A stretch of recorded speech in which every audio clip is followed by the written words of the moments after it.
you know, the IG viewers can see you and not just, you know, your shoulder. Or, you know, you might not care about the IG viewers, which is fine too. Anyways, I always tell them to move to the other channels. But you know, it's up to you. Anyways, we're live on everything. So, you know. Hey, yes, finally. What's up, everybody? My name is Quarantino. Welcome again to the Berkeley Poetry Slam. My name is not Quarantino, it's actually Tino, but I mean, Quarantine and Tino are like both like Italian, so I mean, it kind of works there. Anyway, welcome back to another Berkeley Poetry Slam.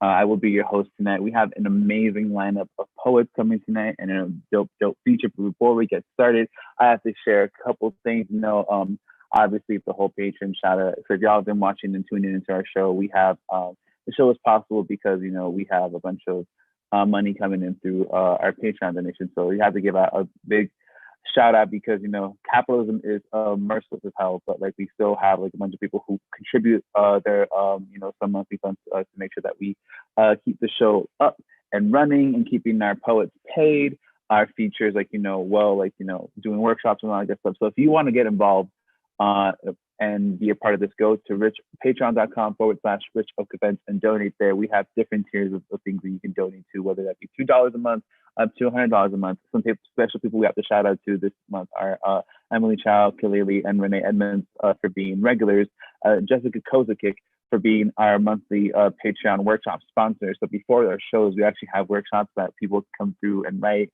They're usually hosted by our features. So it makes them really, really, really special for people to come through. And it's only possible because we have patrons who contribute on a monthly basis to that. And a big shout out in particular to Alex Grimm and Sarah O'Connell for contributing $100 to the Alan Bluford Center, one of our venues for the Alchemy open mic and everything. And if you want to, once again, be a part of this amazing process and be a part of Rich Oak Events and help contribute to the Berkeley Slam, the Poetry Slam, and the Alchemy open mic, go over to patreon.com/Rich Oak Events. Or if you want to just do a one-time donation, go to Cash App at Rich Oak Events, Rich Oak Events, or Venmo at Rich Oak Slam, and donate through there. If you do donate through Patreon or contribute to there, it is a tax-deductible donation because we are sponsored by a 501c3 nonprofit. So all of these money can still come back to you. Hey, it's like, you know, you're giving money to arts instead of giving it back to the government. And isn't that just sweet? Anyway, we're going to move forward onto the show. Thank y'all so much for being here. And welcome once again to the Berkeley Poetry Slam. Introductions are not in order, but I think they should be. Again, my name is Tino. I am awkward as hell, but we're going to lean into it. Like I said, we have a really dope lineup of poets coming in tonight. We're going to go over those rules after we jump into round one. But first, one of the things that we really enjoy about like doing these shows in quarantine is that it's given us the opportunity to work with and feature poets from across the country, even though they can't tour. And it's been a really great process, but also like, you know, time differences are a thing. And so some of these shows, we do the special thing when we let our feature come up first. And so for today, we're going to just, you know, get up and batting, go hard the first part of the show and show you exactly why Berkeley Slam is so special, because we have such amazing people coming through every week. And this week is no less. For any of y'all who saw this, who were there for the workshop earlier today, Alex the Great just killed it, and they're about to wow you so much and everything. If anyone knows who Alex the Great is, make some noise for yourself and sound off on the comments at home and everything. But if you don't, you're about to find out today, because I have this amazing bio in front of me that is a page long. So let me try to wade through this because you're about to get your world rocked. Alex the Great is a spoken word artist, speaker, playwright, actress, vocalist, and activist. She's been touring college, giving keynotes and performing poetry since 2018. She was a member of the 2013 Dallas Slam team and 2014 Fourth Word Slam team, as well as a 4-time competitor on the Women of the World Poetry Slam. Oh, that's big. She is a runner-up on the 2018 National Civil Rights Museum drop of the Mike Poetry Slam and the 2017 Women of the World Poetry Slam finalist. A graduate of the University of California, Irvine, with a BA in African American Studies and the Claremont Graduate University with an MA in Cultural Studies, she has performed since 2011 in various venues, colleges, and stages across the country. She has shared her stage with actresses Irma P. Hall, wow, Reverend Jesse Jackson, actor Darrin Henson, and why does that do that? R&B singer Noel Gourdin. Gourdin, I think that's how you pronounce that. Her work has been published in Illya's Honey, Bohemian, The Voices Project, The Legendary, and the Linden Avenue, as well as G.R.I.T.S, as G.R.I.T, Girls Raised in the South, an anthology on Southern queer women voices and their allies. Awarded Best One Woman Show by the Houston Fringe Festival. Her show Passport to Womanhood, directed by Prudence Sneed, made it into the debut of 2013 and toured for 2 years. She is the author of Sticks and Stones Don't Break My Bones in 2012, Black Souls Dance on Beat in 2015, and Everything My Daddy Taught Me in 2019.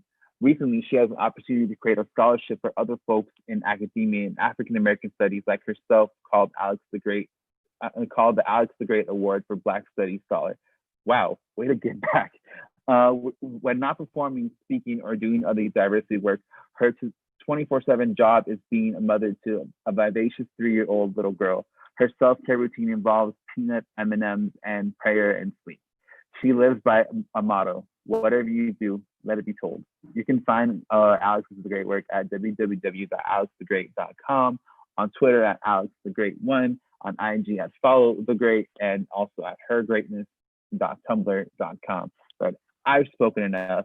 I am not as long-winded as other individuals. This is a great bio. You can only imagine how much more great this feature is about to be. So without further ado, everyone, please put your hands together for our feature tonight. Get ready to get your socks rocked off. Everybody, Alex the Great. But Tino, I just want to say I live for your little ad-libbing and commentary in between the bio. It was amazing. But yeah, thank y'all for having me.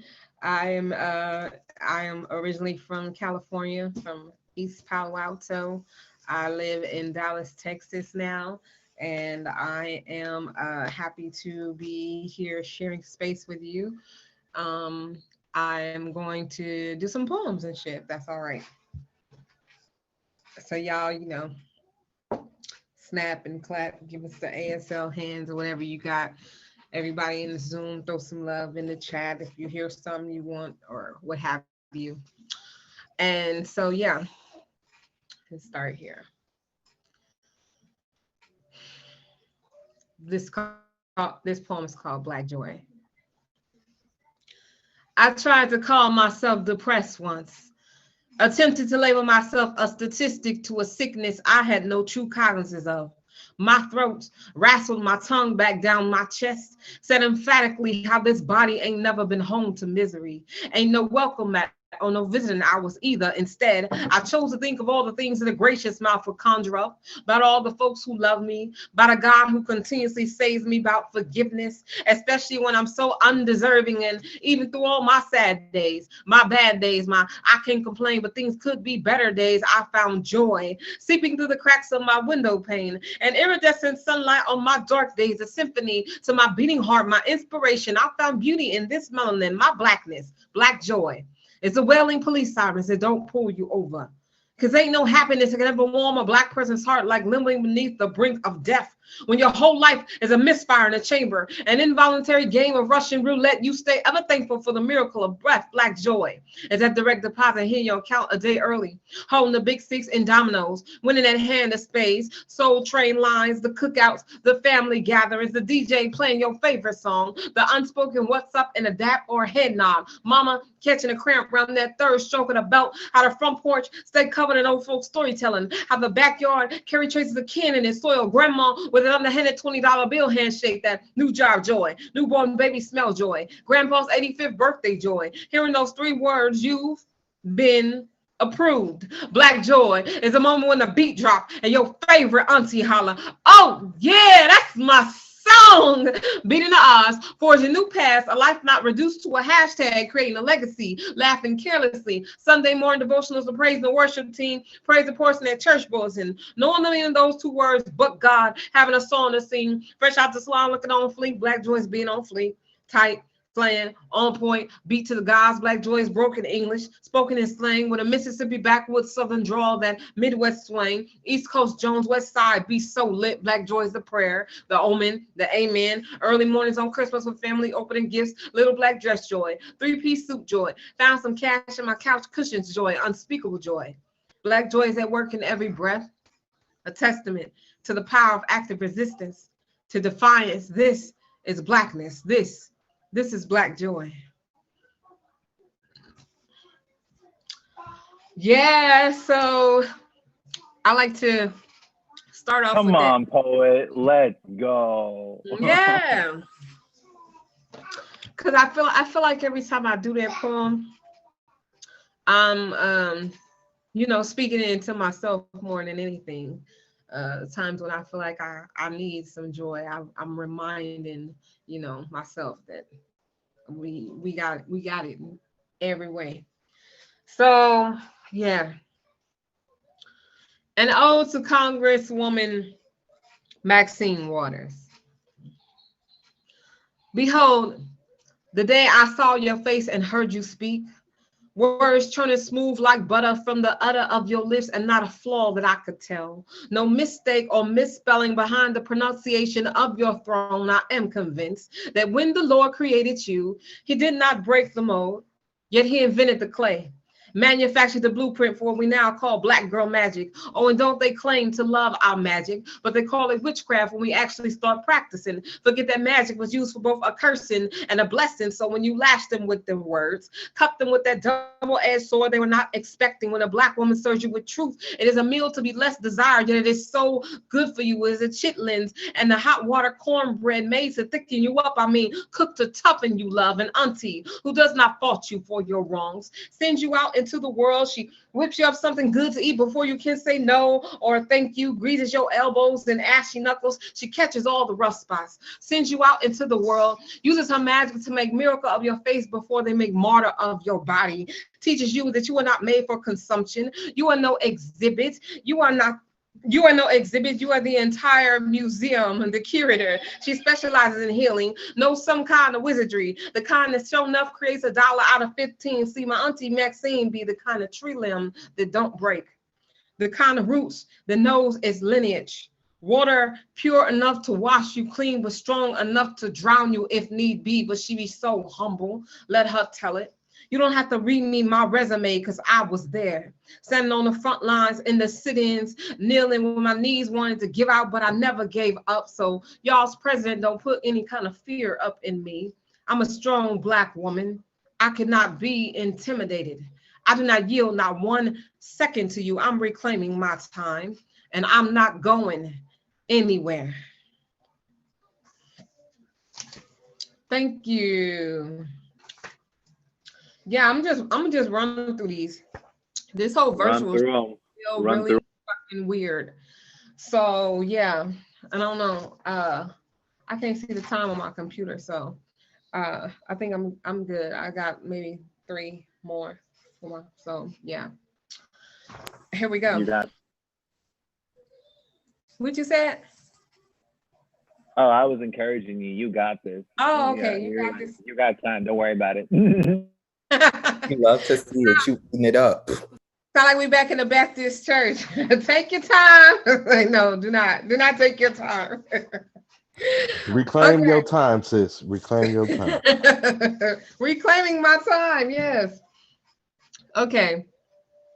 So yeah, sometimes we like get inspiration from certain lines people write or something, and pieces just kind of come to us. And so that's where this next one like was birthed from a Facebook post or status that I saw. And I was like, yo, that's really fucking deep. But yeah, I'm gonna write for that. So here we go. Poet Daniel Garcia says, every man is famous when a woman is in love with him. And I think, wow, there's just no telling how many men I've helped boost self-esteem, how many times I flexed this muscle called my heart and inflated egos beyond human recognition, how they cross over into notoriety and forget who they are or where they came from. Start jet setting and forget about how we used to ride the bus to cross town, living high off the hog, rubbing noses with the Joneses, all the while got a bank account in the red because you made other plans, starting businesses you struggling to manage. But everyone knows when you make your startup money back, you always take care of your first investors. Never turn your back on the ones who had your back, who planted the seed. Not think of all the groupies, all the hoes, the thoughts, the haters, how it's true what they say. Folk look 10 times more attractive when they are famous, but you should never let the love change you. How he got on and acted brand new, had to remind him of his humble beginnings, helped him practice his lines when his ass could barely read. How I was the one who wrote those acceptance speeches for all the awards he hadn't earned. How a woman always sits backstage while a man steals the spotlight. I think of how many men I've loved who weren't even deserving of the gift of goodbye I graced them with. How I would bow out the audition and allow another to play the part of girlfriend, of wife, of right now for a good time. Just yesterday, I saved a man's life, kept him humble, kept him here. When I kept my words to myself, do you know what a responsibility it is to hold this heart in your hand? How heavy it is to the touch, how you mustn't waver or drop your lines or fumble the ball, how powerful a love to uplift a nation with just one. No one ever forgets the moment they became famous, especially not the one-hit wonders. Just think about how they fell off. Should have hired an accountant, a professional to balance the budget instead of spending frivolously until it is all gone. I've come back to reclaim everything that never belonged in an ex-lover's hands, demanding all my royalty checks for all the shows that piloted but never aired, all the songs we recorded and didn't publish. I did all the work of loving you far too well, for much too long, for you to not even credit me with writing the damn songs. Let's fucking go. Come on. Take me to church. What the fuck? What the fuck? Damn. You ain't have to read us like that. Okay. For real. I fucking love Daniel. I do too. Daniel is an amazing ass fucking human. With beautiful words. Yeah, I got two more. Yeah, every time I do that poem, people be like, yo, I wasn't even him, but I feel bad. Like you just ripped my heart out.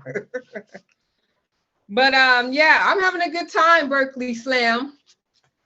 What about y'all? I'm loving the chat. I'm pretty lit. Look, I'm getting my life. Thank you. Who is I'm doing as good as your poetry makes me feel, yeah. Comment section is blowing up. Okay, come on, comment section. Okay, come through. All right, I got two more poems for y'all. I'm gonna try not to be so hype now. No, please stay hype. Please stay hype. We love to see it. Oh, stay hype. Okay. Get on my hype. All right. So I've been like writing and shit since we've been in quarantine, and yeah. So you see me reading. I've been going a mile a minute. So this next poem I'm about to do, I was in a workshop and the prompt was to write a poem which was an ode to something that you have been made to feel shame for. And an ode is a celebration poem. So yeah, here we go. This is called an ode to my loud mouth. I write a lot of odes if y'all don't recognize now too. An ode to my loud mouth. You are the antithesis of the whisper. Everyone knows your arrival to the room even before you do. Attention calls out to you. You could never be mistaken for subtle. Can you be any louder is like some kind of foreplay, the ultimate turn on, yet you require no assistance, no toys or gimmicks. Put bullhorns and whistles and microphones out of business. You can hush a crowd with just one sound. Bring on the noise and the funk. You exacerbate the lovemaking. Awake all the neighbors from next door to the next city. No hand can cover up the damage you do, the equivalent to putting a band-aid on a gunshot wound. You djembe, you instrument of praise, you link to ancestry, family tree with no roots, you giving us free, you freeing yourself, you cracking the whip on master's ass, and you just laugh. Seek pleasure in the roasting sessions, high side clown and a key my ass. You all turn down the radio or I'll sing over the record. Amplify my speakers. I mean, just open up. The mute is like your kryptonite. Only superhero you know who wears no disguise. Shows up to the fight all. Tongue twister, word warrior, verbal warfare is like meet me in the ring for an argument. Will show up anytime, any place, anywhere. Yes. Come on. So, yeah, because I feel like people try to silence women, especially Black women, so often, and it's like, no, I'm gonna be loud and fuck it, if I'm gonna be loud and wrong if I am anyway, but you gonna hear me. So, yeah, I got two more, and here we go.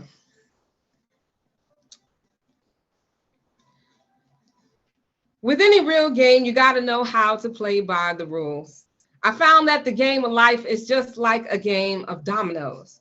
I learned everything I could about growing up from it. See, dominoes be essential to any Black family gathering, a staple part of the culture. You know, in my family, finally being allowed to sit at the dominoes table is like a rite of passage, the reward at the end of your coming of age story. You need at least 10 good years of experience to get into any grown folk conversation. Can't still be wet behind the ears, smelling the Similac on your breath, because you will get checked. Children know to stay in their place. Play their position. Don't be slamming doors when you still working to get out your mama house. Don't ever think you got too big when you start stacking chips. Anything that come easy can also be easily taken away. All money ain't good money. Yeah, it all spin, but you may do better in the end considering that future investment. Just know, in a game like this, you keep playing with bones, you have to dig in a graveyard and often come up holding more than you can fit in your hand. Don't be greedy. Independence is everything. Stay aware of your surroundings. Find yourself with a man who keeps riding your back, I mean your coattails. Don't be afraid to lock up the board, I mean your heart. Dominoes in our house be a feminist revolution.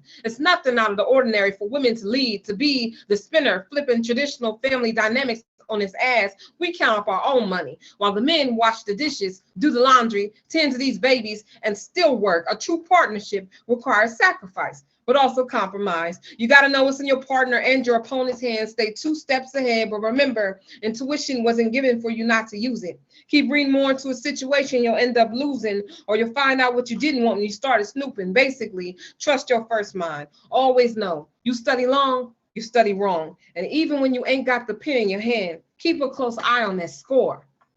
Domino, motherfucker. So, yeah. This is my last poem, I think. I don't know what I'm doing with time, but yeah. Here we go. Thank you. You said what? Thank you. Thank you. Yeah. Oof. Here we go.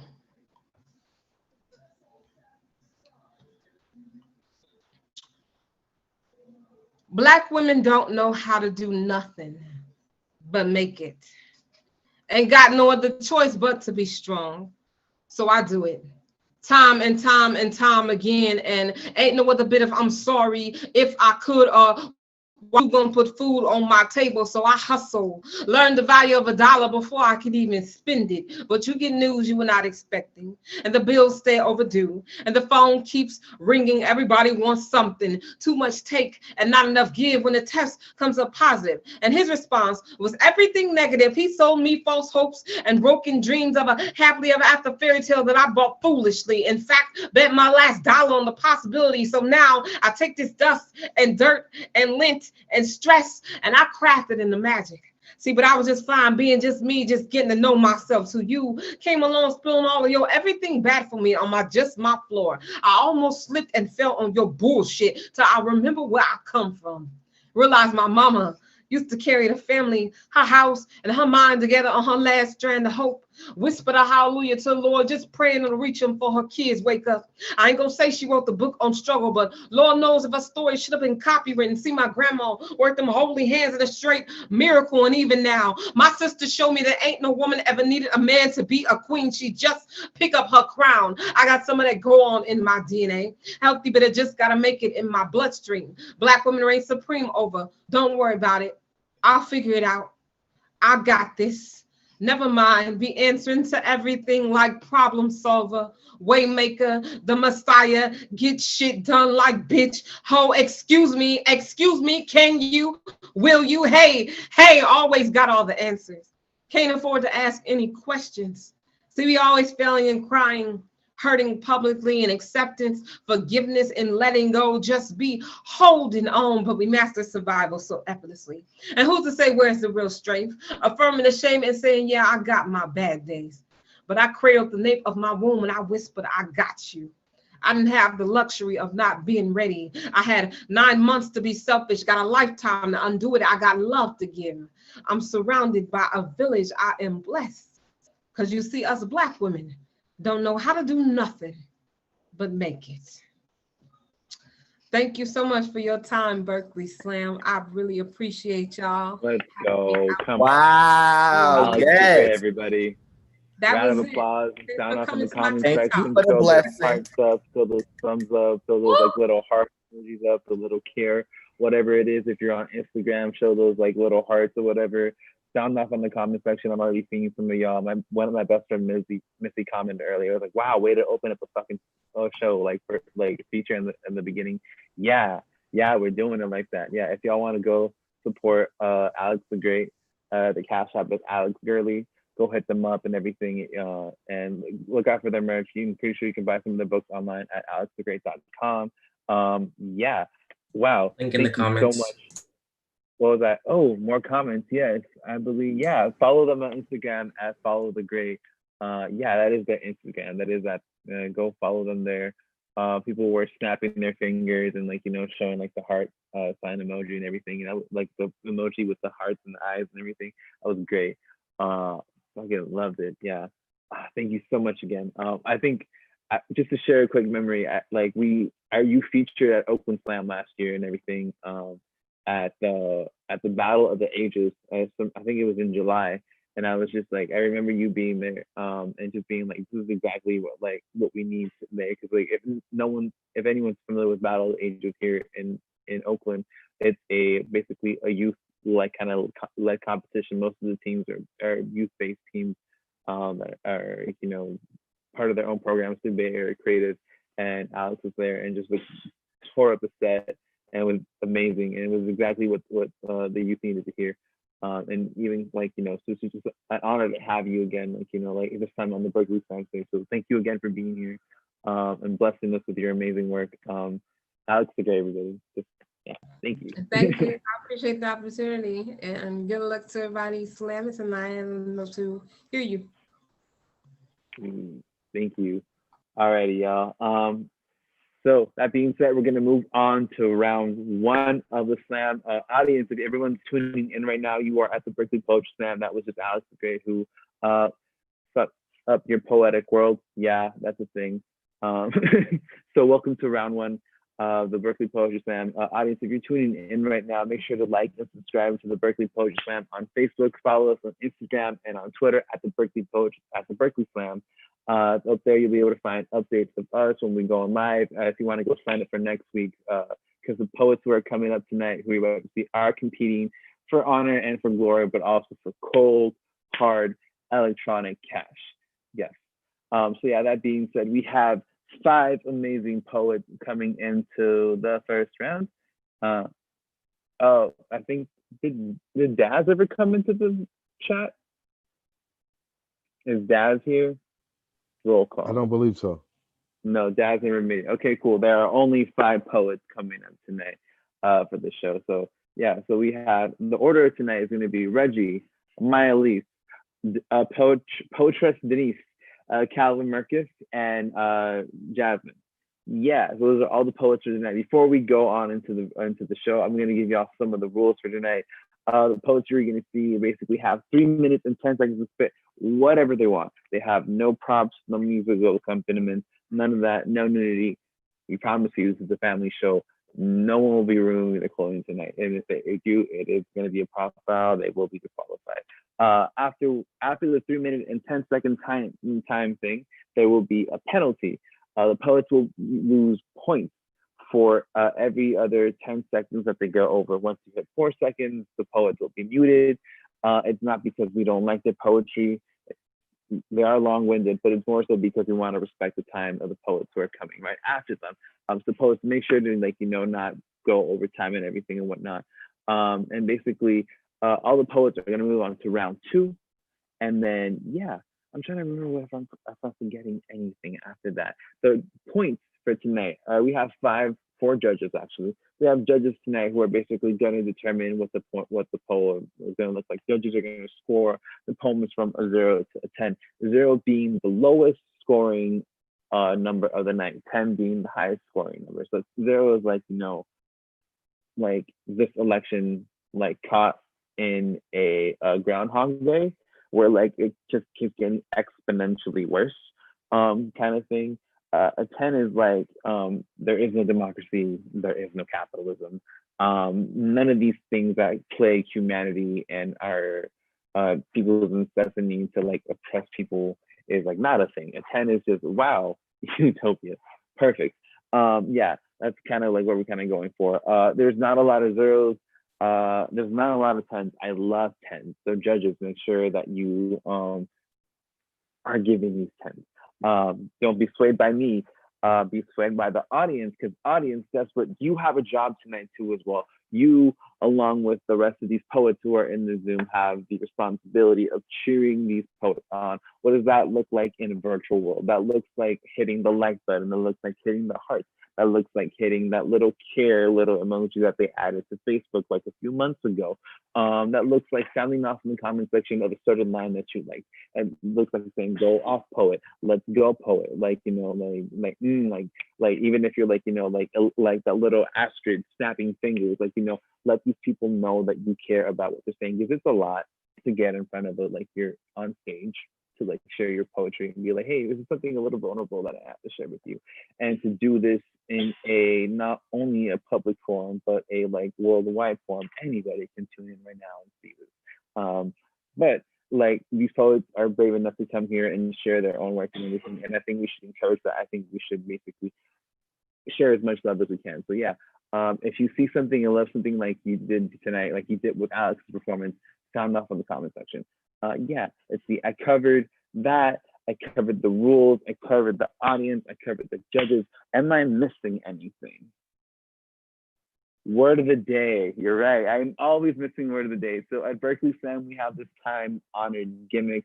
It's a tradition. It's ancestral gaslighting. But basically, we assign a poet an extra point for using this specific word and hand-fisting it into organically fitting into their poem. This word could be something as random as kerfuffle or as intense as poetry. But yeah, and so tonight we looked at the Merriam-Webster dictionary and we found that the word benefic is the word of the day. What does benefic mean, Tino? I am so glad you asked. It means producing good or helpful results or effects. And a synonym to that could also be beneficent. So yeah, poets, you will get an extra point if you stuff that word into your poem some way to make it work, make it organic. It can't just be like, this poem is about being benefic, and then it has nothing to do with being benefic. Or you can't just stuff it in there. You gotta make it work, Beneficial is also a word, beneficent is also a word, and benefactor I think also counts. As long as the word benefic,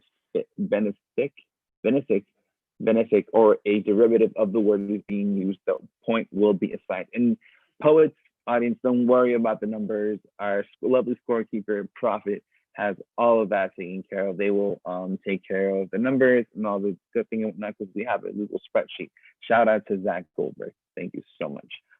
Anyway, yeah, we have our judges, we have our lists, we have our audience, we have our rules, we have our word of the day, we had our amazing feature. Yeah, I think we're ready to start the show, right?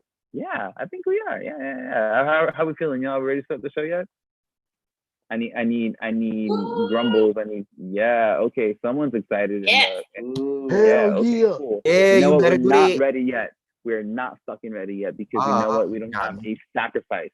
before we get started with the show, we need to spill the blood, something to make these judges be warmed up, to get ready for poetry, to get ready to be like, ooh, judgmental and picky and choosy. So on deck, we have my crowning is ready, but being born on this stage right now. Everybody, please put your hands together for your sacrificial poet of tonight, your annoying ass host, Tino. Spill the blood. Woo! Oh my gosh, yeah. Run in circles.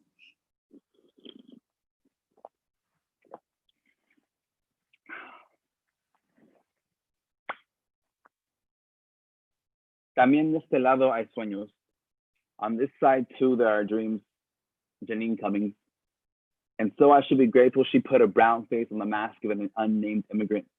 And so I should be able to see my parents in her book, Call American Dirt, a true immigrant story, told by a white woman, a voice for the voiceless. Here is our white woman savior. Here is her riding, galloping in to save the brown people, to upend the violence, conquer the bad owners. Here, I asked for a cut from her royalties to support my family, and she calls me ungrateful.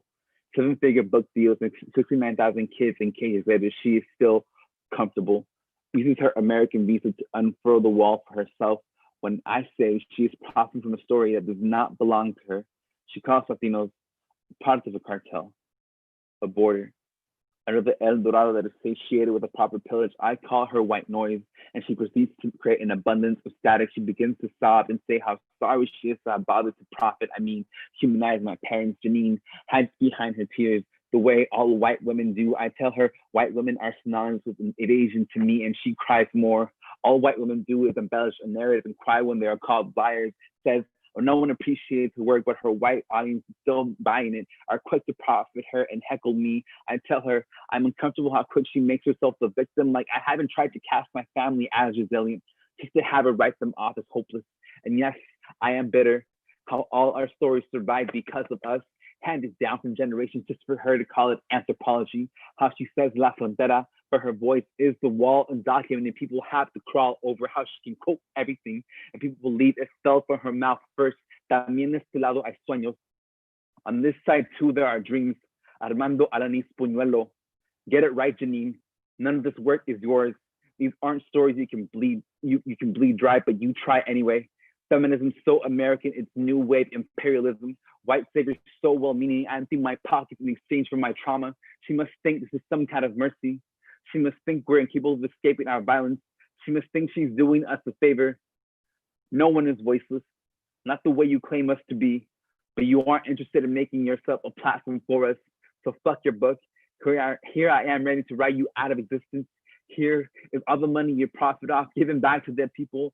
Here, I will upend the violence. It begins with you, Janine, and exiling you from our spaces to expose you for what you are. White noise performing brown face. White woman still colonizer. White woman still violent. Poets, audience. Okay. For the Oh my God, that was sacrifice. amazing. I don't know who the fuck he was, but he was Brown and cute. He sure was kind of cute. he was brown and cute. Yes. Woo! Anyway, judges, this is the time where I ask you to DM your scores to the scorekeeper Prophet, either through Instagram or through the Zoom chat, and everything. I will announce the scores of the poet after the poet is gone up. So yeah, I will be announcing the order through birthing metaphor. So I'll be saying like in transition, crowning, and birthing. So in transition means you're third up, crowning means get ready.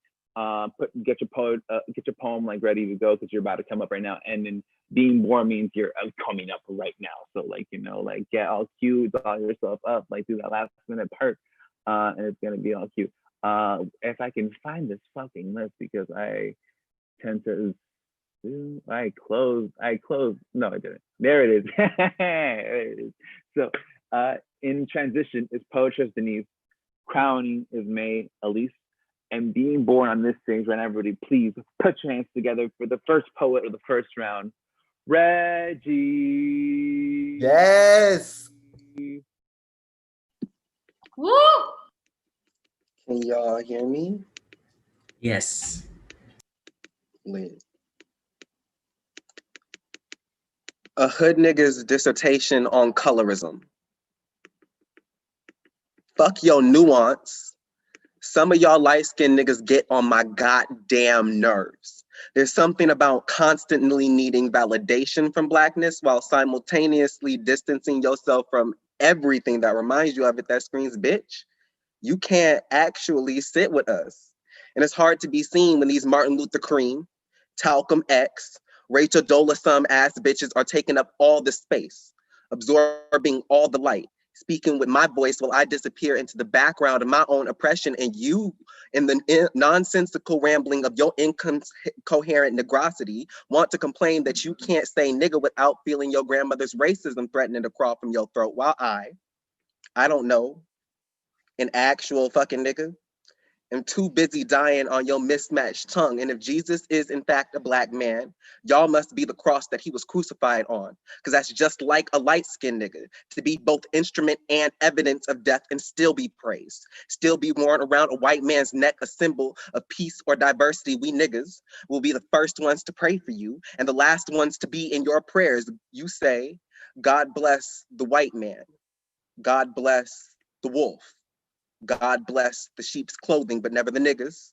never the herd, never the skin you strip bare off our bones just to prove that you belong here. You got the acting skills of a middle school play. You shuck and jive and then call it code switching. You fuck a white man and then say hashtag goals, hashtag post-racial America, hashtag I am the poster child for what we all expect niggas to be. And it must be so nice to look so much like the oppressor, you forget about the noose waiting for you around the corner. You ungrateful ass house niggas. You forget the fields that birthed you. Forget the master still make you sleep in the barn when you done riding his dick like that. Still growl a hard R through his teeth just to taste your blood between them. You forget your grandparents were on two different ends of the fire hose.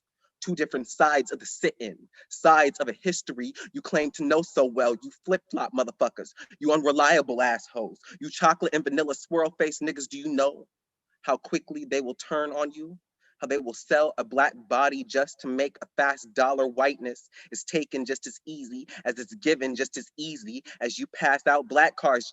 Your white friends say nigga, allow them access to a violence they already know so well, violence they benefit directly from. And when they come for us with their rope and their fire and the metal and our bones, when they chant our names like a death song in the streets, when the ground opens up to swallow us real niggas whole, they will come for your blood next. But when you call to us for help, we will remember exactly where you stood before the ashes fell. We will remind you where you were when we needed you the most. Woo! Give it up for Reggie, everybody. Let them breathe, Pop. Kind of the comment section. So those hearts, so those thumbs up, so those emojis. Recite a line that you thought you heard that you liked and everything. Judges, this is the time where I ask you again to submit your scores to Prophet. About 2/3 into the poem, you should already know what you want to give the score. You should have a strong inkling of like, yeah, you know what, that's a 9.5, or that's a 4.2, or that's 8, just a 2. Funny story, this one time I was actually judging for a poetry slam because I like to say I'm completely unbiased. And there was this poem I did not like, and I was like, you know what, I'm just gonna give you a 2. And the way I break it down is like, you know, it's 5 points for writing, 5 points for performance. And so it's like 1 point for the performance and 1 point for the writing. So it's like points for effort. So it's like, you know, you'll never get anything less than a 2 from me. So I think that's pretty fair. I think that's pretty fair, you know, like, you know, because it's already hard for you to get up there to write a poem and want to perform it. So it's like, thank you for coming up here and performing it. I didn't like it. Here's a 2. Anyway, it's not about me. We're gonna move on into the rest of the poets. Thank God I'm the host, because anyway, the previous poet, the Sacrificial Poet, got a 27 point. Was it 27.3? It was a 27. Oh my God, it's 27.3. Let me know how y'all feel about that in the comment section. I was in a 30. Quite frankly, I also hated the sacrifice. So, you know, it's not really, I don't personally care. I have no stake in this. Anyway, in transition, we have Calvin Marquez. Crowning, we have poetress Denise. But being born on the stage, and everybody, please Put your hands together for my Elise. Woo! Hi. Yes. Can y'all hear Yeah. me? Yeah, we Okay. can hear you. I wanted to give a content warning for like general like disturbance. I don't know. It's just kind of intense. Yeah.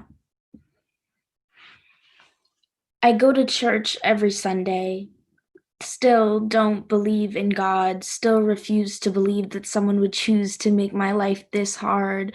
See, this is the Pentecost. This is the most holy descent. This is God watching his people fall, crumble under the weight of the world that he has created. My mind convicted of manslaughter, and my body was the victim.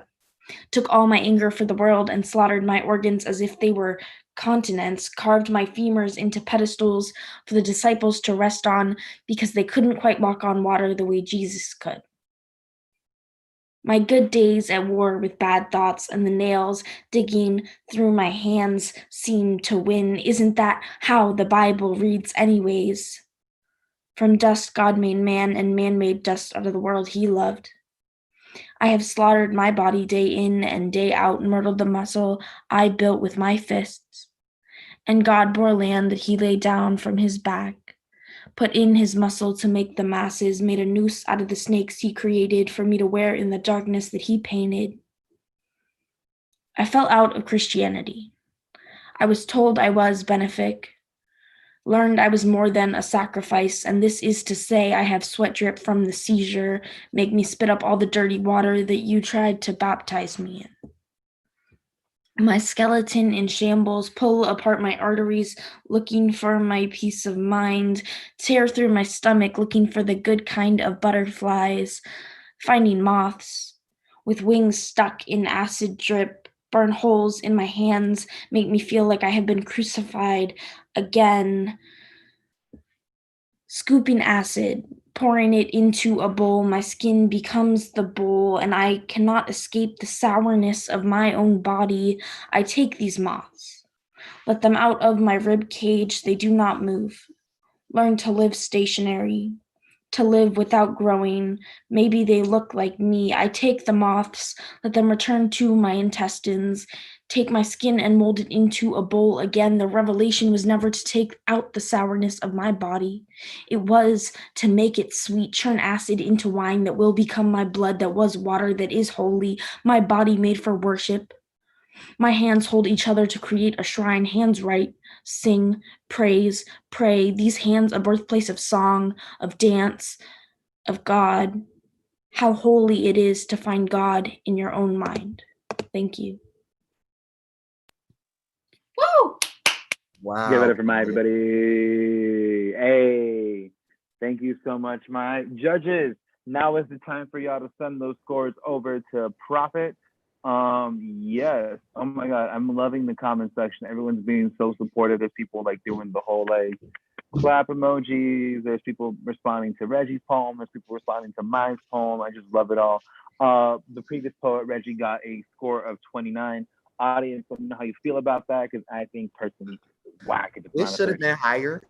It should have been higher. It should have been a perfect score. In my opinion, everyone should be getting all the perfect scores across the board, but I am not the judge. I am the host. I am just here to encourage all of you to do your best tonight. And what I think the best, in my opinion, is that people get the praise and love for all the hard work that they do tonight. Yeah, so there's that.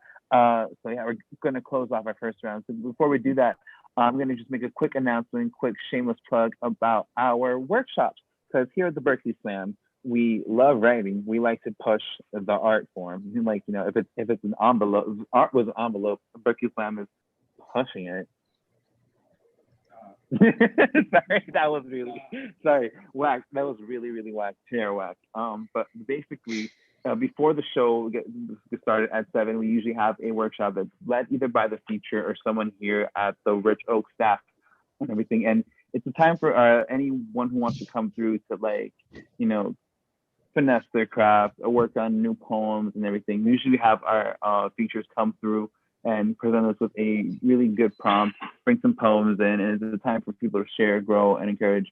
A lot of the people who our regulars have participated in the workshop before. So if you have ever been like, hey, yeah, I think I want to write, but I don't really have the time, come through and you know, come get your life, like, you know, made at these workshops, because they do come real in handy, like, you know, in terms of, like, you know, pushing people to, like, actually produce some artwork and everything. And you don't even have to share half the time. Like, you know, we understand, like, you know, like it's a process just being here and, like, getting to, like, do the artwork that we do. So, like, we understand, like, you know, if you need to, like, sit back and just be there but not have to share.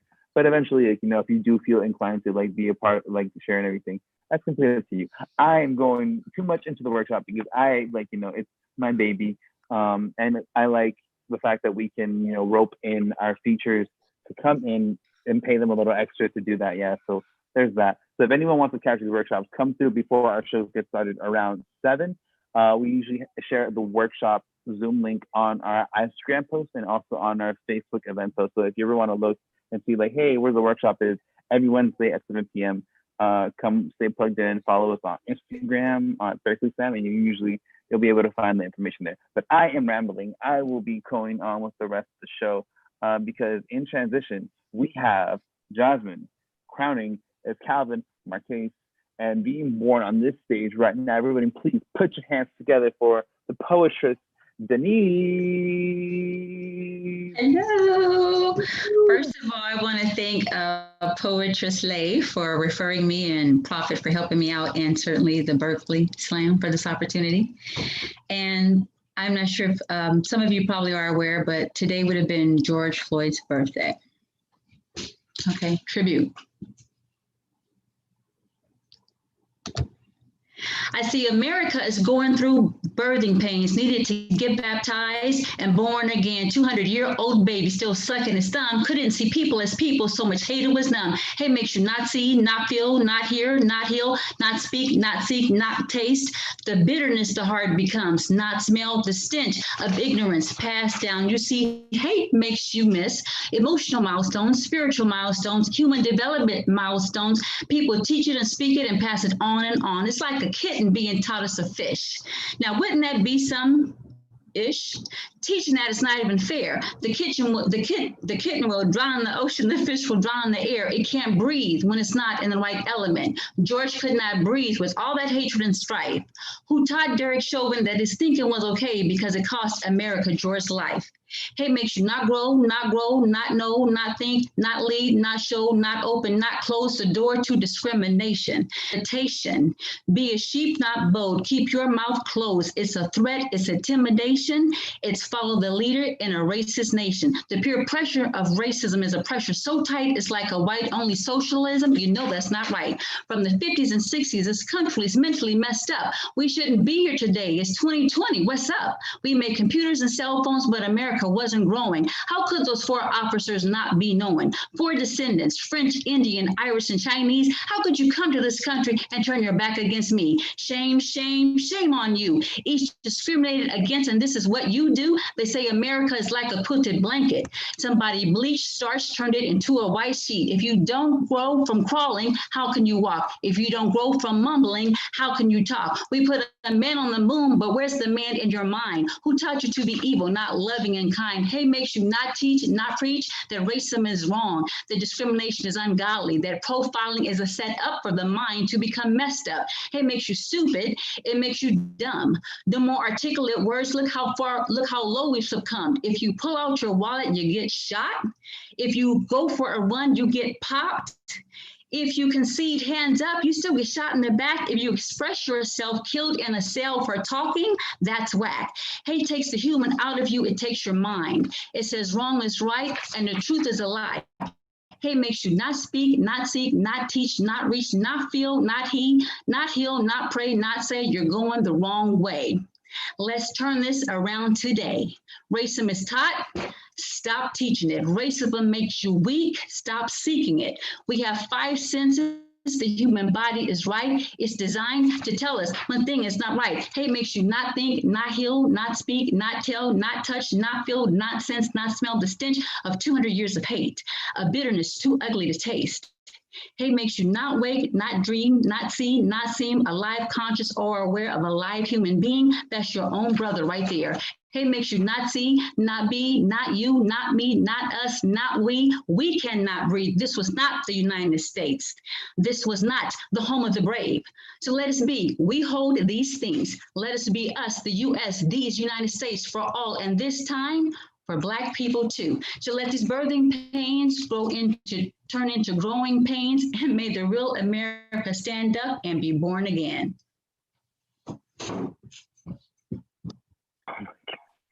Everybody, please put your hands up.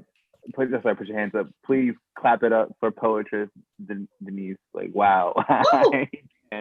Wow, it is so hard to be the biased person in this show, because I just want to like applaud and like hug and like love all the poets that are coming tonight. It's been such an amazing night so far.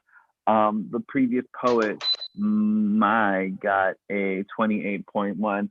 Fuck the score, give it up for the poet. It's never about the points. It's always about the poetry. And I'm just so grateful that like, you know, we have regulars who come back and everything and do this and like just consistently just rock our show and rock our stage and everything. So thank you so much. Some of the comments that we got are like, okay, slow, woot woot. Ooh, she rapping. And then a bunch of more like, you know, like clapping, like emojis and everything, like the whole like yes, all of those and everything. Foot on next, period, sir. So those are amazing comments that we got coming through on everything. Thank y'all so much for rocking with us tonight, for coming. And you know, you could be anywhere on a Wednesday night if you wanted to be, but you're here with the Berkeley Poetry Slam. Really appreciate your time. Shameless plug. If you have nothing to do this Saturday, it is the third Saturday of the month, and therefore we have our amazing Alchemy open mic that we host through the Instagram live. So if you want to come and join us for another open mic, come through at the Rich Oak Alchemy, right? That's the Instagram, right?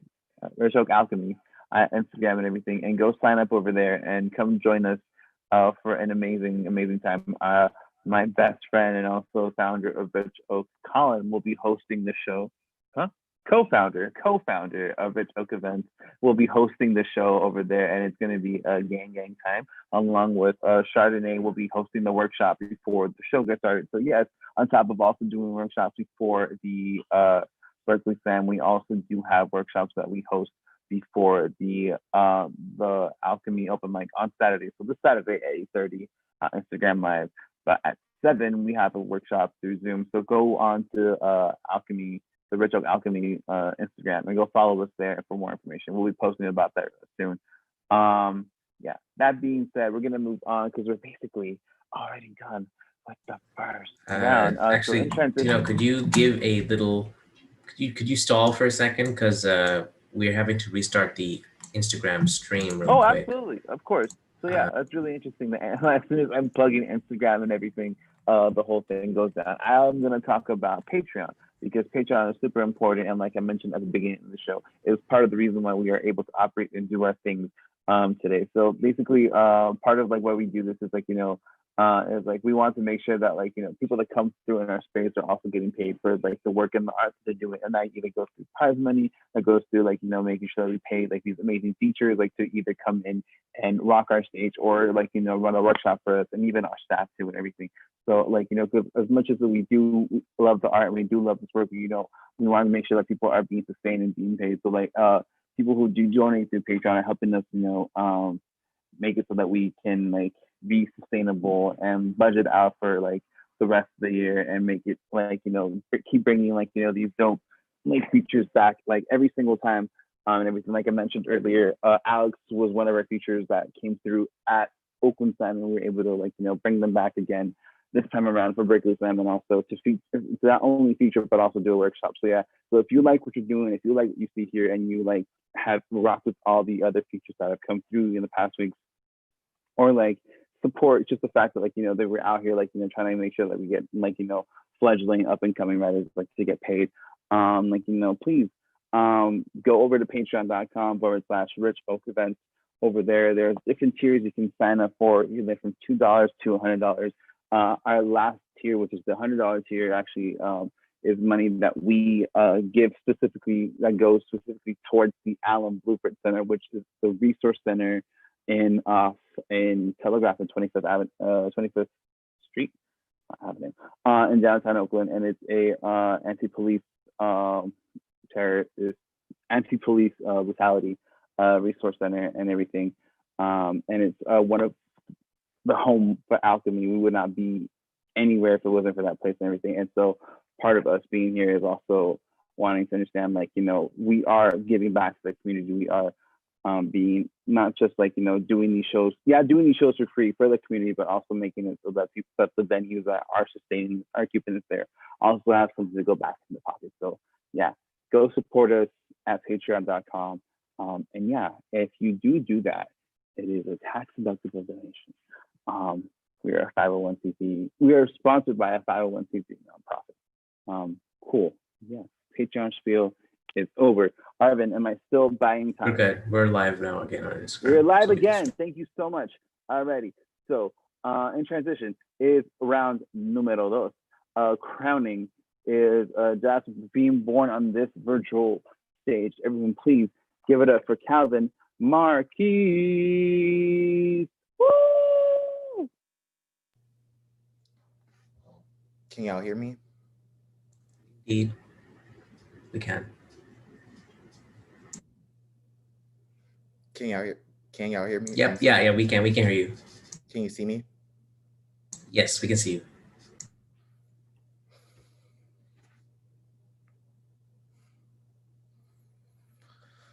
In conversation with Portia O. Every day I grow older, and the more I realize, like, I can't stand a lot of shit. Like, I can't stand coworkers who always asking you to pick up their shift, but the one time you ask for a trade, they don't. I can't stand the fact I gotta have a job. I gotta work for a living. Like, I can't stand all this capitalism shit because it's quite frankly ghetto. I can't stand that I work the same place I live, so ain't no peace from work at home. I can't stand the fact that me and my homegirls be single. I can't stand a lot of dating options for us gay people in the South are non-existent. I can't stand that Jerome has not contacted me personally to recreate that scene from Moonlight on the Beach. But I also can't stand dusty niggas who waste your time on Tinder. I can't stand most men because they just breathe. I can't stand respectability politics niggas who think a suit makes them better than the rest of us niggas who think their cashmere will afford them a more malefic bullet. Can't stand niggas who think there are certain kinds of niggas like us who deserve to die at the hands of white people's fears. I can't stand niggas who always saying shit and not doing shit. Can't stand niggas who want to be Malcolm X but turn into Uncle Ruckus when shit really count. I can't stand non-niggas who don't mind the business that pays them. But then I just can't stand the fact that America, this white supremacist project, is the business that pays them. I can't stand a lot of shit, so that's why most of the time my fat ass is sitting down. When I went to my uncle's funeral, the one who died in Angola, my family asked me to stand up and sing, and I could not. I just sat in the pew until it was time to leave, and then I had to help my grandmother stand up, and I know I shouldn't, but I felt weak. Like, I can't stand people who keep saying you have to keep standing up for the things you believe in. People ask me to stand up, speak up, lift them up to liberty when I'm only just trying to rise out of bed in the morning. Like when I found out another boy I went to grade school with has turned into an ancestor already. I spent the weekend trying to stand up, but grief, I can't stand a lot of shit because society keeps knocking me the fuck down. One day when they ask me, what do I stand for? I will say I stand for myself. And people hear that and think I mean my blackness or my queerness or being non-binary. And it's like, yes, but I actually mean just myself. Like, if tonight the whole of this world is to burn down, The simulation was to glitch and to disrepair, and the only language left to describe our bodies is the tongue you speak between you and your inner God. Whatever is left after that, I want to stand in that.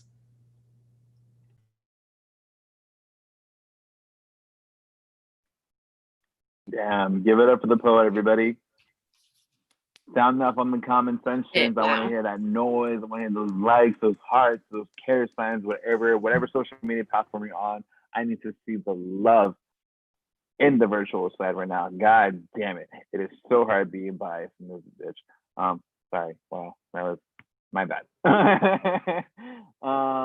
Cool. I'm so sorry about that. I'm going to announce the score from the previous poet. So after a time penalty, fuck the time penalty with consent and protection, hopefully.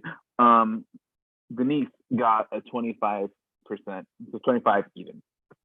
So fuck that score. Sorry, 25%, 25.0 is what I meant to say. Fuck that score because I think that's whack. It's not a 30. But please do give it up for the poet because, wow, we've had nothing but straight fuego tonight. Crowning, we're going to move forward with the night. Crowning is round 2, but being born on the stage is the last poet of round 1, Jasmine. Pew, pew, pew, that's my baby. Sound check and visual check. We can see and hear you. We got this. My blood sits on the dock of the bay and whistles. My blood be weeping willow, be front porches and sweet tea, be jazz and Harlem Renaissance, be lemonade and a seat at the table. Be ready to check Becky with the good hair as soon as she tries to touch mine. My blood be a Nazi's worst nightmare, meaning my blood be resilient, be bold, be sit yourself down somewhere. My blood be shame the devil. My blood say shut your mouth. My blood be yes sir and no sir so it don't be spilt. My blood be Toby and Kunta. My blood be fear, a pulsing heart under a landmine. My blood be hope. My blood be black. My blood be black. My blood be a runaway like a Kanye hit. Because my blood has learned to make any place into its own home. My blood runs and flows like Usain Bolt and Nas, like river. My blood be a river, be Mississippi, be drowning in itself. My blood be an ocean. My blood cross oceans. My blood be tossed overboard in chains. This blood feels like a chain. My blood slips through the noose. My blood be Baldwin, be Hughes. My blood be a brown hue. My blood be a Shada, be Audrey. My blood be Brown versus Board. Blood be James Brown. My blood is art. My blood is music, be Trap and Hendrix. My blood be a collage of history and culture. My blood is red like a sunset. My blood wears red bell bottoms. My blood be the concoction my grandparents dreamt of. Be the prayers on my great-grandmother's lips. Be peace and blessings. My blood be rock solid. My blood gonna stand the test of time and then say, I'm reclaiming my time. My blood been places I know I'll never see. Turn these ocean waves from goodbyes to hellos, and my blood is not going anywhere.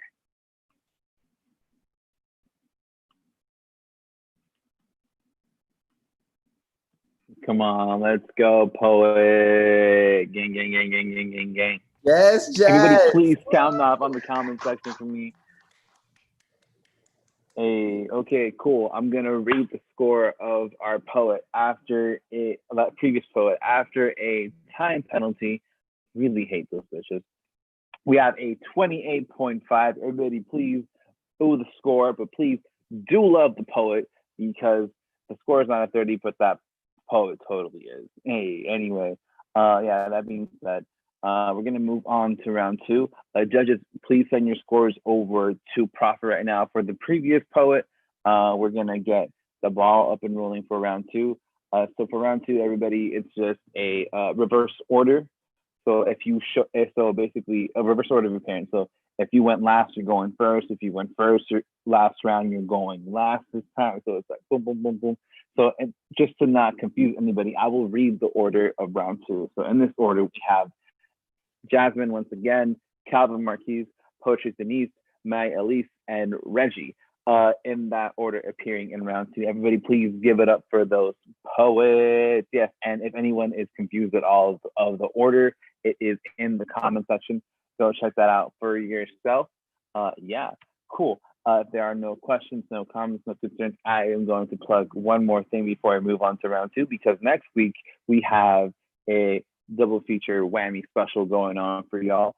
We have the Oakland Poetry Slam and the Berkeley Poetry Slam happening back to back on Tuesday and Wednesday, which means we try to do this thing where we book a very, very important feature to, like, you know, just appear 2 nights in a row. In case you missed it one night, you can come again and see them the next night. So next week we have Joshua Merchant rocking our stage at the Oakland Poetry Slam and at the Berkeley Poetry Slam. So if you want to come through and, you know, see some amazing work that's happening, like, you know, or with this dope poet, come through and get your socks rocked off. I keep saying that. It's a really cheesy statement, but I don't know anything else that really to say, because I'm a somewhat cheesy person. But yeah, anyway, Oakland Poetry Slam next Tuesday. It shows up at 8:30, workshop at 7, same setup. And then also the next day, also at Wednesday, Berkeley Poetry Slam, workshop at 7, shows us at 8:30. Come through, come sign up. There is double the chance to win money. So it's like that whole double Jeopardy thing, only with the added benefit if you win already once, you don't lose anything. So yeah, that being said, cool. I'm going to move on to round 2. So using the birthing metaphors again, crowning is Poetress Denise. In transition is Poetress Denise. Crowning is Calvin Marquise, and being born on this stage right now, everybody, please put your hands together for Jasmine. Oh my God, back to back. We love to see.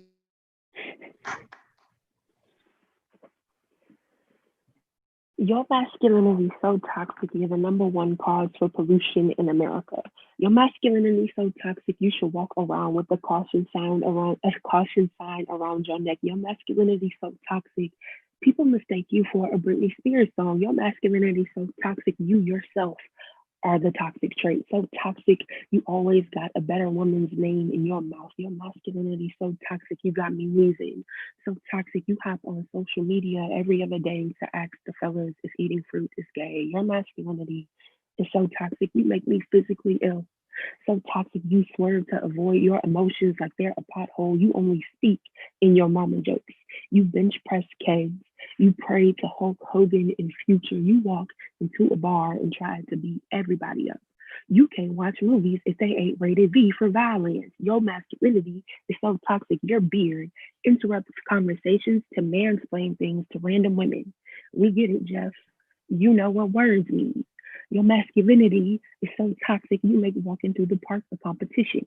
You try to tackle your grandma. So toxic, you think a pay gap is when you slide a quarter in between my teeth. Your masculinity is so toxic, you refuse to do dishes or wash your face because that's a female trait. Your masculinity is so toxic, you skip leg day to slut shame women who don't care about you. So toxic, you never said I love you to your daughter. So toxic, you hate your mama. You only live to benefit from her charity. Your masculinity is so toxic, you support Tory Lanez, Bill Cosby, Chris Brown. So toxic, you have an allergic reaction to tears. So toxic, you never admit when you're wrong. So toxic, you only show love with your fist. So toxic, you think a black eye is the prettiest thing about a woman. So toxic, it's deadly. So toxic, if you come around me or mine, blood will be shed. So you toxic, but we don't play that around here. We might meet violence with more violence if it means keeping the theys and gays safe. You're toxic, but we keep that antidote on us. I won't lose anybody else I love to a man's unresolved trauma. So if you toxic, I'm gonna need you to keep that to yourself or trust you will be dealt with. Don't hide behind your Umar Johnson quotes now. We see the type of person you are, toxic, and we are simply not having it. Wow. Come on, poet, let's go. Shit, that was amazing. Audience, judges, do your thing. I don't have to tell you. We're basically about more than halfway done with the show. If you don't know how to show your support, how to give numbers, I don't know what to tell you. But yeah, thank you so much. That was give it up for the poet, for Jasmine, for appearing for the last time of the night.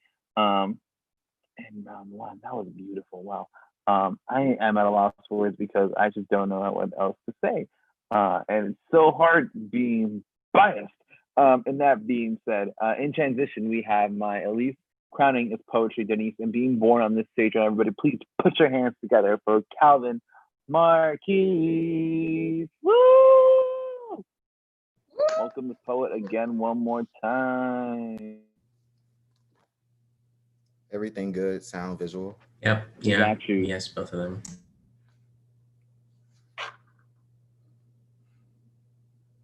Self-portrait as a hymn, becoming an old school song, becoming an unwritten song.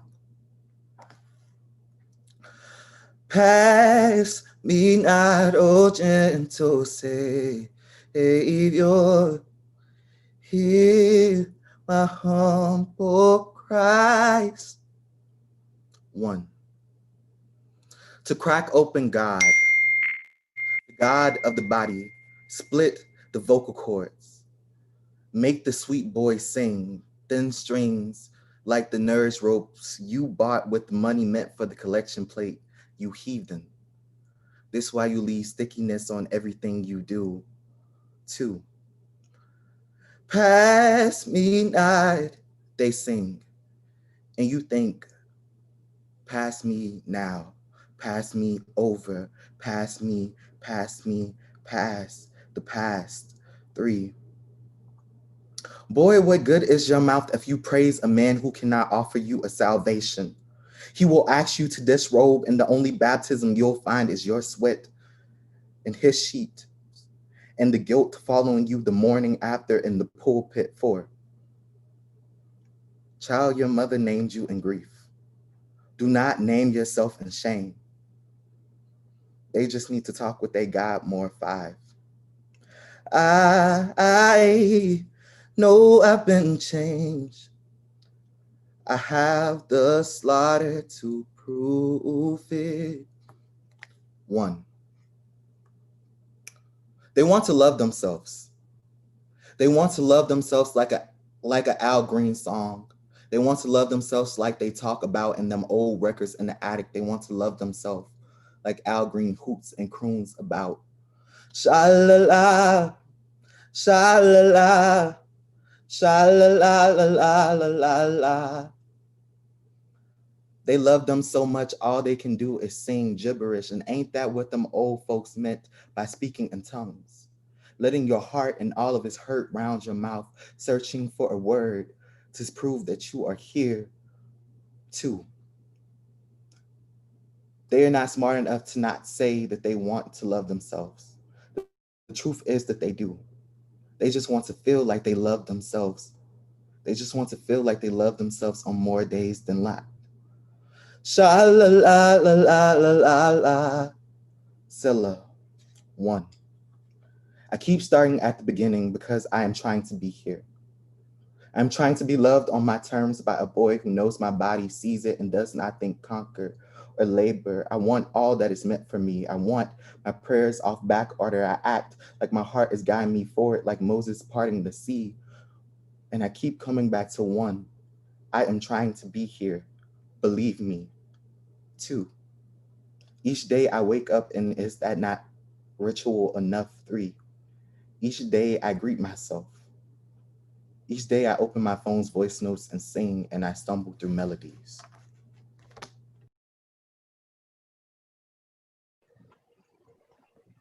Give it up for the poet, everybody. Woo! Calvin Marquise, everybody. Damn. Everyone was like, I love your singing. Woo, woo, woo. Just for reference, I don't think I announced the score for this poet from the first round. So in the last round, Jasmine got a 27.2. Boo, because it's not a 30, but I love the poet, so show some love to the poet. But in this round, they got a 28.1. So give it up for the poet in the past round and everything. And yeah, I know these scores are wackaroni, fake and phony, but you know, it's not about the points. I keep telling everybody it's not about the points. It's about the poetry and the fact that y'all are here and really just doing some really beautiful work. I really do appreciate y'all coming through and just rocking this stage and blessing us with your amazing, amazing poetry. And I did the stupid thing where I closed the rest. God damn it, why does this always happen to me? Oh, 1 second, y'all. Bear with me. Thank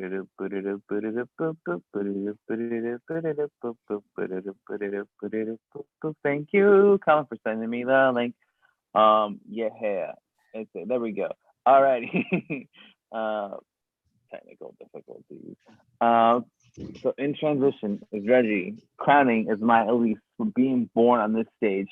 And round 2 is poetress Denise. Woo! Thank you again. This is my first poetry slam, and thank you for the opportunity. Behind every sentence is a paragraph. Behind every word is a book. Behind every Black person is a human story full of the life you took. Behind every flag is a nation, and this one nation a start to dream, to be free, to flee tyranny, but for others, the same notion or not. For this nation of 3 was for 2 not so free, stolen land, stolen people, it's true. And this nation became a non-nation that day whose ideas no longer red, white, and blue. George Floyd was his name, a Black man the same, a truck driver, a security guard too. A son, a father, a grandfather, a brother, a working family man, not 1 job, but 2. A man that we see, that we touch, that we hear is a real life, a red-blooded human being. With dreams for his little girl, a girl dad was his world, watching her grow up, taking her a game he won't be doing. Behind every perp is a human who works. Behind every criminal is a life that is critical. Behind every thug is a human we hug. All alive, all people, all life has meaning. Whether they scream, whether they talk, whether they run, whether they walk, they are real men, real lives and beings.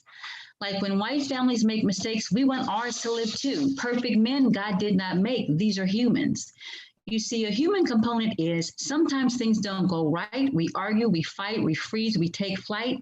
These are the exact same things others do as well, but others get to live when cops see white. Listen, not perfect, mistakes, wrong choices, wrong place are all part of the human experience. Without attempts, without decisions, without choices, without movement, let's face it, we would all be Jesus. So if humans are humans, it comes with non-perfection.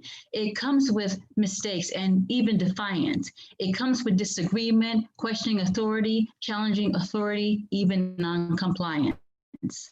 One walk or talk, hop a fence, take a car out of park, but humans shouldn't have to die for it. Let's be real. No one wants to go to jail, get in a police car, or be with cops. So a reaction is natural, but you don't take a life for it. You don't take a life for it. It's a human reaction. It literally comes with your job, but you don't kill for it. All the movies that have been made where the cops give a chase and the guy gets arrested, it's hilarious. But the exact same behavior in Black skin when they shoot to kill is just murderous. All talk back, but only die if Black. All talk ish, but the white ones live.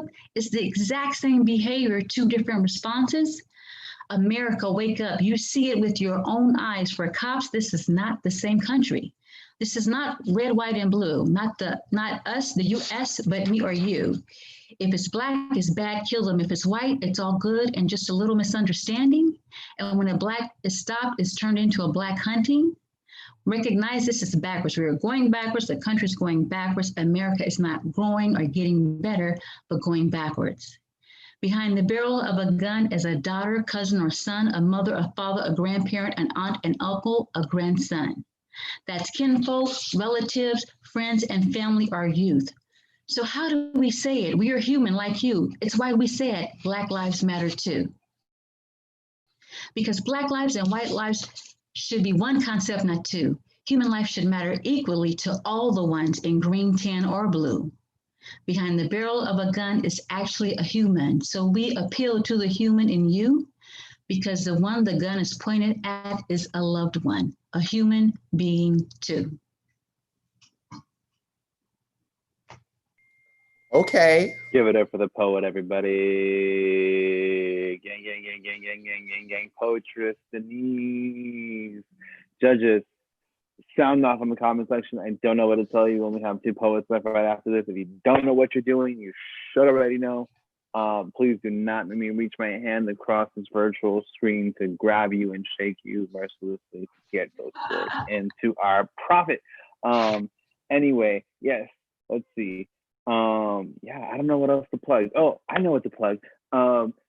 If for whatever reason you are on scrolling through Instagram on a Monday and on a 6 p.m. and you're like, I really want to go to open mic. Do I have an open mic for you? On Monday at Legendary Collective on Instagram is this amazing venue called the Santa Cruz Word Church, a place really near and dear to my heart. They are a really dope, amazing open mic out down in Santa Cruz, California. Just a few drives down there. And if for whatever reason you find yourself in Santa Cruz after like quarantine or whatever, go hit them up and everything. They are really dope open mic. And every once a month they'll have a competition. I'm pretty sure that'll resume after the whole pandemic is over and everything. But 6 o'clock at Legendary Collective on Instagram, go over there on IG Live, sign up for their mic, and then at 6, go and enjoy their show. They usually have a feature too every once in a while there too. So if you're looking for another place to to share non-competition space, at Legendary Collective on Instagram, Monday at 6 p.m. I think the sign up list goes out at 5. So yeah, there's that. Let's see, cool. And then for point of reference, Jesus Christ. After a time penalty, oh my God, time really hates all of y'all. Everyone say fuck linear time. Fuck linear time with consent. Calvin got a 27.5. But fuck the score. Give it up for the poet because that poem was pretty fire. Moving forward, in transition, sorry, just the last two poets. Crowning, sorry, in transition is me going home. Crowning is Reggie for being born on this stage, right? Everybody, please put your hands together for my Elise. Woo! Hi, can y'all hear me? We got you. Yes, we can. Can y'all see me? Yes, we can. Same. Okay, this poem is called Envy's Only Cry After Death. The last time they called me slur was not the last time they told me I wasn't oppressed, and the first time they called me a sinner was my last prayer. That prayer never ended, though. That prayer spits helplessness or death. Every time I say hello is a time I am not ready to say goodbye. I only say goodnight or hello again. I can't risk my goodbye being taken as a death wish/sentence.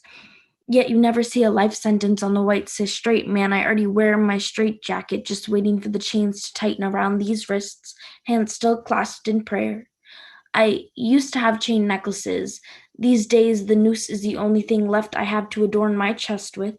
I dream in prayer and wake dressed in queer and wait to be put out or to sleep. This body only rests at 4:26 in the night or morning. I'm waiting for this body to caress these sheets and claim bed to be home or casket. I embody a God only known to those who don't believe in her. A funeral only known to those who thought it was their own. I am the NBs who cry from their graves. I embody a table place set for the sun that already passed, a chain necklace that has rusted its way into oblivion. The last time I was called a whore was the first time I flashed tits at the sound of the word. Also, the first time my life flashed before my eyes, but not the last. The first time I was called a loving person was not the last time that blindly was put in front of it. This vessel plays with love while mine plays with the devil, but aren't those the same thing for a queer bitch? So I pray to feel like a girl again, wondering when I will get a second chance at womanhood, like maybe if a God could give me the will to pretend I could do better this time, I'll do better this time, I promise, I think. The prayer I started 5 centuries ago for the queer bitch that I am came about 2 days after the splitting of the seas, or lungs, or bottle, or eye sockets, or everything that holds salt water when it shouldn't. These days, the only thing left to cry is blood. Sweat and tears make a mockery of exercise when I am the excise. I am the crossing of borders. I am the handing over of goods because you plucked at your hand of cards like a blind deck and got me. You sighed. Tried to bleed the queer out of me, so I prayed the unending prayer and waited for it to be over. So I walk home, still chained and noose decorated, still full of salt water and never saying goodbye, still a body of forgiveness when none is due. Thank you. Gang, gang, gang, gang, gang. Give it up for the poet. That was my everybody. Judges, this is your time to shine. Do your thing. Send your scores because it's the penultimate poet of the show. Afterwards, we will be wrapping up, going home and everything. So in transition is me, hopefully at home, sipping a nice cup of oolong tea. Crowning is me telling y'all who won this cash money, so we can all go home and everything. I can tell you all about like next week and what that entails and whatever. But being born on this stage, everybody, please give it up for the final poet of the show, Reggie. Pew, pew, pew. Yes. Pew, pew. Woo! Can y'all hear me? We can hear you and see you. When my brother tells me that Marva said that her pronouns are nigga, I felt that shit because my pronouns are nigga. My gender is a grape swisher and a 40 by noon. Is the whole hood up at 2 a.m. having a block party in front of the liquor store because my gender says fuck the rules, fuck the oppressor, fuck anyone not from my block litter with binders and makeup. My gender will still fuck a bitch up without smearing my lipstick because my gender grew up fighting to survive. My gender knows closed fist and painted nail, or long pretty hair pulled back into a messy bun because I caught that nigga that was misgendering me on Facebook and I told him hands on sight. My gender knows to keep its hands in sight when shopping or walking or being stopped by the police, knows that my hashtag will always wear the wrong pronouns and my mother will always mourn a son. My gender will keep itself quiet so she doesn't lose a daughter too. My gender is a nigga that can't call itself trans because that's always felt like a white word. It don't get seen on Black television or used in Black conversations. So my gender has always been its own role model, has created a space just for myself. My gender is a Black power fist at a pride parade. My gender says all cops are bastards. Yes, even the ones you are thinking of. Yes, even the queer ones. My gender knows how many gay cops murdered Black boys last year. Is a rainbow flag drenched in its own blood. My gender is first death, then a resurrection. Is the unraveling of a Black boy into as headstone and headline and head hunt and head bowed in prayer. My gender is a prayer, which means my gender must be holy. My gender must be sacred. My gender must be God, which means my gender must be a nigga. It is, after all, the Blackest thing I have ever known. Everybody give it up for the poet. Give it up for Reggie. Wow. Judges, last poet of the night. Why am I even asking you? You know where to send your scores. You know how to do your job. You're the professional who majored in mathematics for the poetry universe. I don't know why, but that was a thing. Yeah. Anyway, we've reached the end of the show. Give it up for yourselves for being here, for joining us, for being a part of the Berkeley Slam. If you still haven't, for whatever God-given reason, give us a like at the Berkeley Poetry Slam page on Facebook. Follow us on Instagram at the Berkeley Slam. Find us on YouTube at Base Poets Unite. Go follow us and subscribe there too to stay up to date. When we go live on our shows, most of our shows, when we do go live, all of them get streamed through there.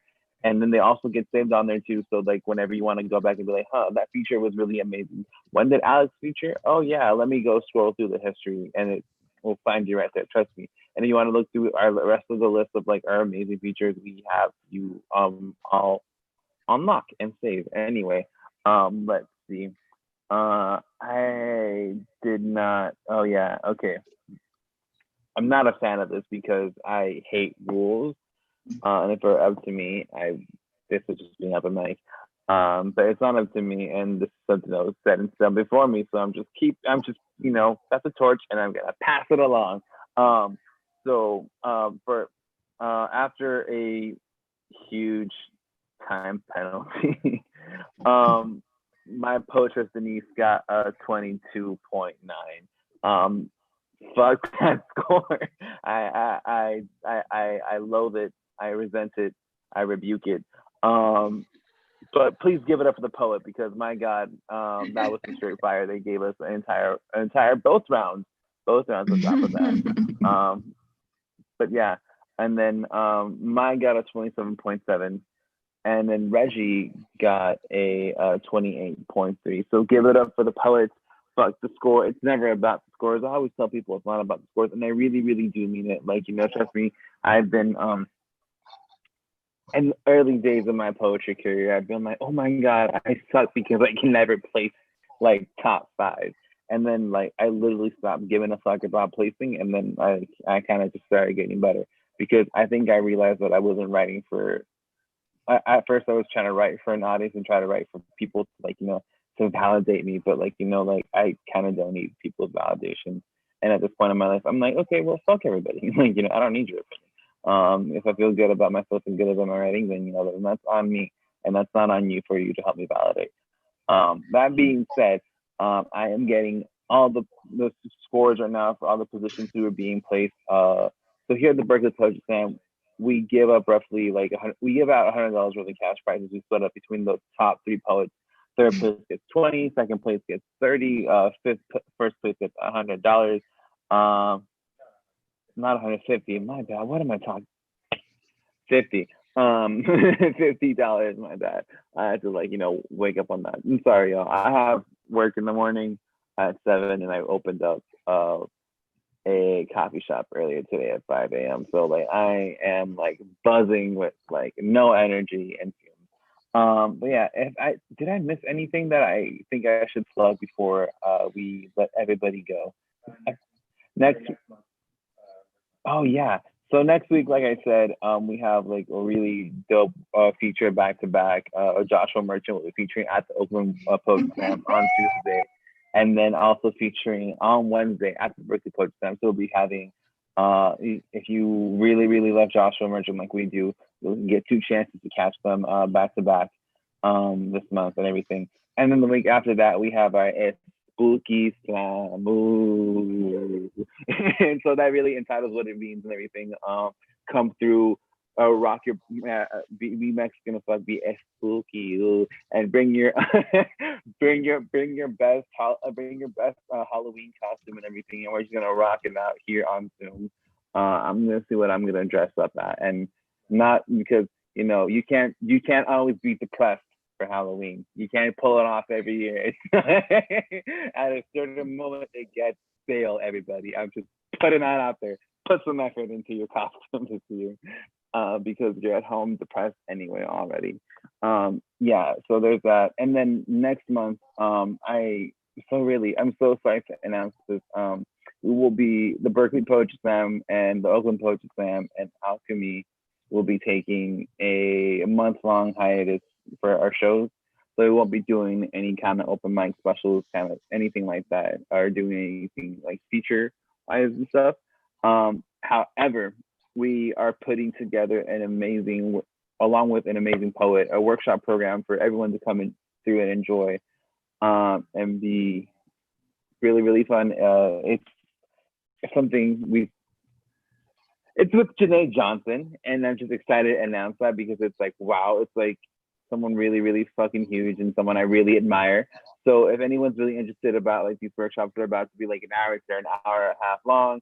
And it's just like, they're going to be really great. And it'll be like 4 different workshops, and it's going to be like a class of like, you know, max like 20 folks in there. So if you want to get in there and like, you know, get some really, really good, like, you know, writing hands-on one-on-one with like, you know, a pro in their own respective craft, then yeah, please come through. We will let y'all know how to sign up by next week. On next week's shows, we will let y'all know what that sign-up process looks like and everything. But they will be free to the public. It will be donation based, but we will not turn anyone away if we're wanting to sign up for the workshop. So yeah, put that in your calendars. It will be taking place in the Wednesdays and sometime earlier during the day. But we will post more information about that next week. But yeah, I'm excited. Keep that out there and everything. Just know that we will not be having shows next week, but we will be having amazing writing workshops for y'all, to still be engaged and everything. We'll have it next week, not next month. We're the rest having of it next month? the rest of October, just not November. No, I was saying we're gonna put out information next week so that y'all can sign up for next month. So the workshops will be taking place during November, but the info will be going out sometime next week.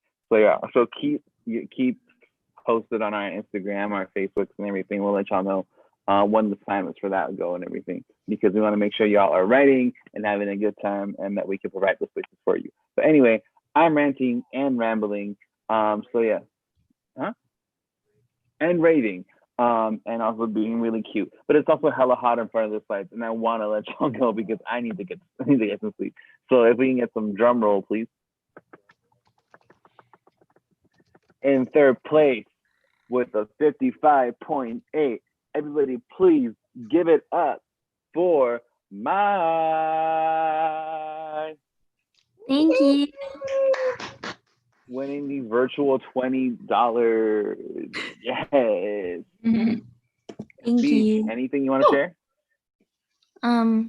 No. Hey, short and sweet. We love it. Thank you so much. Everybody, drum roll again, please, because we got second place coming up right now. With a 56.0. Give it up for Calvin. Gang. Yeah. Hey y'all, thank you so much. Thank y'all for fucking with my my poems, and I love y'all. Hey, thank you so much, Poe. Damn. Ooh. Alrighty.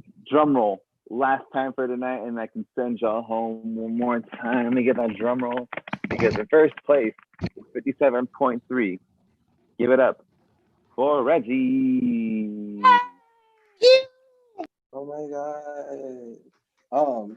Yeah, thank y'all. Y'all are great. The poetry tonight was like hella fire. I don't know where some of y'all came from, where some of y'all are coming from. I just want y'all to know, please don't go back. Please stay here. I don't know where you call home, but it's no longer home. The Berkeley Slam is your home. Yeah, thanks to Alex, our amazing feature. Thank you, Tino, our host, looking all cute in the light or whatever. Yeah, y'all have been great. Thank you so much for the weed money. Hey, thank y'all so much for being here, for being a part of the thing. Yes, I know I'm glistening right now, but that's really honestly the sweat. But like like Beyonce said, a little sweat, I never hurt nobody. But yeah, I'm gonna let y'all go. Thank y'all so much for being here. We will see y'all next week here at the Berkeley Poetry Slam. Catch out Joshua Merchant's feature also at the Oakland Poetry Slam. Go sign up for all our shows if you'd like, and keep it here locked and loaded at the Facebook at the Berkeley Poetry Slam, Twitter at the Berkeley Slam, and Instagram at the Berkeley Slam. Yeah, I love y'all. Take care. Have a good night. Wear a mask. Wash your hands. Don't breathe on people, for God's sake. And if for whatever reason you said Black Lives Matter in the past week, make sure you're financially supporting someone who is Black with a minimum of at least, $20. Anyway, thank you. Have a good night.